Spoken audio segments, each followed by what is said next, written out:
So I just want to start by saying how much I'm enjoying this series, by the way. I think you've done a fantastic job. Oh, Um, thank you. there's such a fantastic and kind of fine balancing, I think, of tones. I mean, it's incredibly funny at times. It's obviously very dark. It's quite sweet. When do you guys think that kind of all comes together? Is that very much just kind of from the script process, or is that through the acting, or does it come through in the edit, or is it kind of an amalgamation of all of them together? It is definitely an amalgamation of everything. I can tell you from the start with the script, we were like, we need to write a really tight thriller that works. That is the skeleton, and then we'll populate it with characters who you'll fall in love with, who will make you laugh, who will be real and naturalistic. So all the sort of comedy and emotion comes from character and the dynamics and the relationships.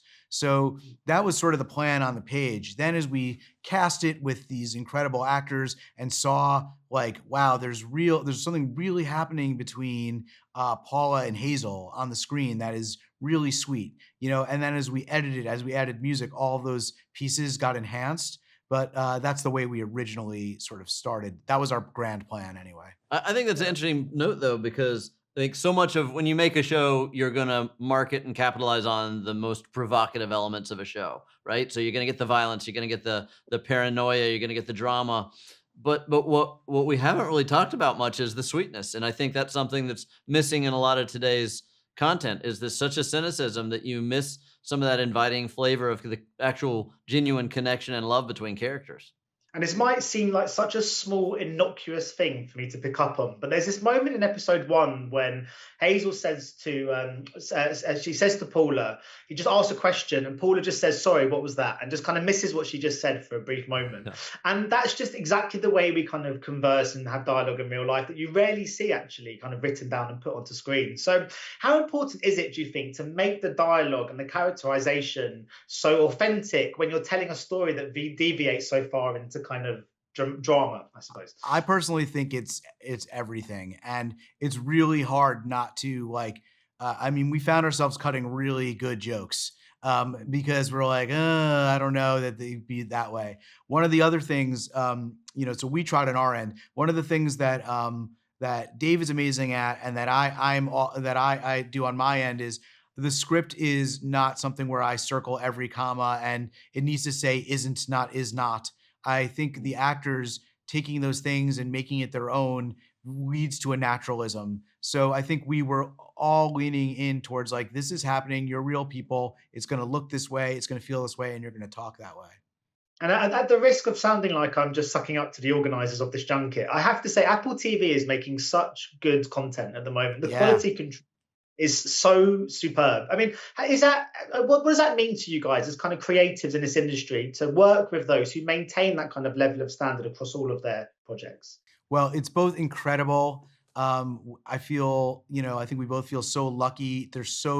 Apple is so supportive. All of our executives are like producers on the project. I literally talk to them and ask them for advice. I don't fear them for their notes.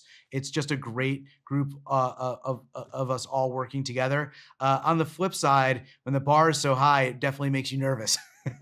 Although it makes you strive to do the best you can. I've done a few series with Apple, and including Same. One of their first was a series Dickinson about Emily Dickinson, and it was right when they were beginning their content, and so it's been fun also to kind of travel with them and watch them grow and evolve and really find their footing is probably the premiere of these platforms. Yeah, I mean the shows right now are just off the charts good on Apple right now, and I know they're next door for me too. And just to go back to kind of, I just wanted at the very beginning of the kind of series, I think we like Paula instantly. I mean, more so than usual actually in the show. I felt like I was kind of on her side right from the off.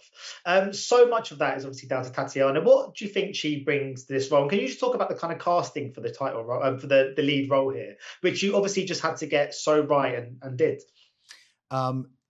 Tatiana has that magical ability to make you want to follow her anywhere.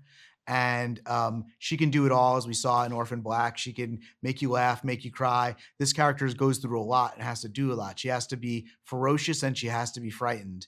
And Tatiana was just able to bring in everything she did, would always do a surprising take, an interesting take on things, and would just kept you on your toes. And I think is just someone that the audience can see themselves in. David had worked with Tatiana before and knew that she had those qualities. Brilliant. Well, thank you so much for your time today, guys. Sorry for my terrible lighting, by the way. It's nighttime in England. Oh my God, you look beautiful. That's so good. But yeah, Thank best you. of luck with the release of the series. I think it's fantastic. Cheers. Thank you so much. Ladies and gentlemen, you're watching Hey You Guys! Hey, you guys! Hey, you guys! Hey, that's what they all say. Hey, you guys! Hey, you guys!